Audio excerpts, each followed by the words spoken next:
विटा शहरात 14 वर्षांचा अनुभव आणि दरवर्षी उत्तम निकालाची परंपरा जपणारी बालाजी अकॅडमी। इथे 11वी-12वी सायन्स बरोबरच जेईई, नीट, सीईटी आणि एनडीए परीक्षांसाठी खास मार्गदर्शन दिलं जातं। अनुभवी शिक्षक, सुसज्ज क्लासरूम, दर्जेदार नोट्स, साप्ताहिक टेस्ट आणि विद्यार्थ्यांच्या सर्वांगीण अभ्यासावर लक्ष। हॉस्टेल आणि मेसचीही सुविधा उपलब्ध, म्हणजे संपूर्ण अभ्यासासाठी आदर्श वातावरण।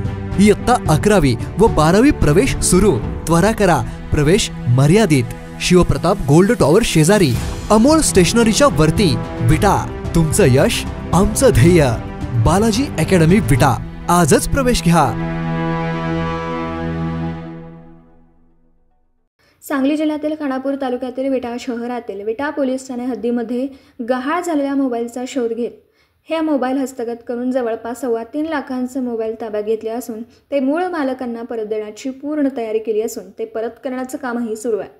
विटा पोलीस ठाणे हद्दीत गर्दीच्या ठिकाणाहून नागरिकांचे गहाळ झालेले 3,25,000 रुपये किमतीच्या मोबाईलचा शोध घेऊन ते विटा पोलीस ठाणे गुन्हे प्रकटीकरण पथकातील अंमलदार यांना दमदार कामगिरी करत जप्त केलेत। हे मोबाईल मूळ मालकांना परत केल्याचं विटा पोलीस ठाण्याचे पोलीस निरीक्षक धनंजय फडतर यांनी दैनिक प्रीती संगमचे प्रतिनिधी यांना सांगितलं।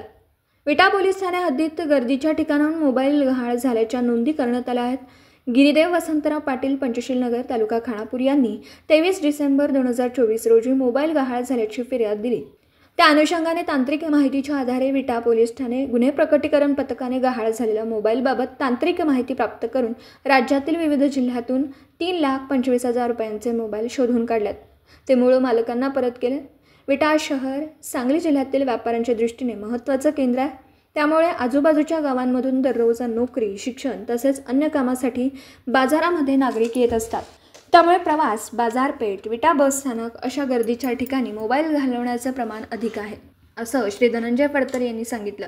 ही कारवाई विटा पोलीस ठाणे गुन्हे प्रकटीकरण पथकातील अंमलदार उत्तम माळी, अमोल पाटील, किरण खाडे, अमोल कराळे, हेमंत तांबेवाघ, महेश देशमुख, महेश संकपाळ, संभाजी सोनवणे, अक्षय जगदाळे, रोहिणी शिंदे, सुभाष देसाई, विवेक साळुंखे यांनी केली आहे।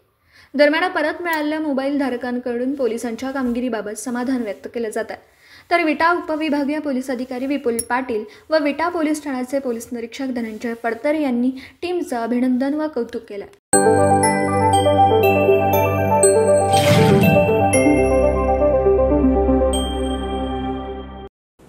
दिवसभरातील घडामोडींचा आढावा घेण्यासाठी पाहत रहा N24 मराठी न्यूज चॅनल।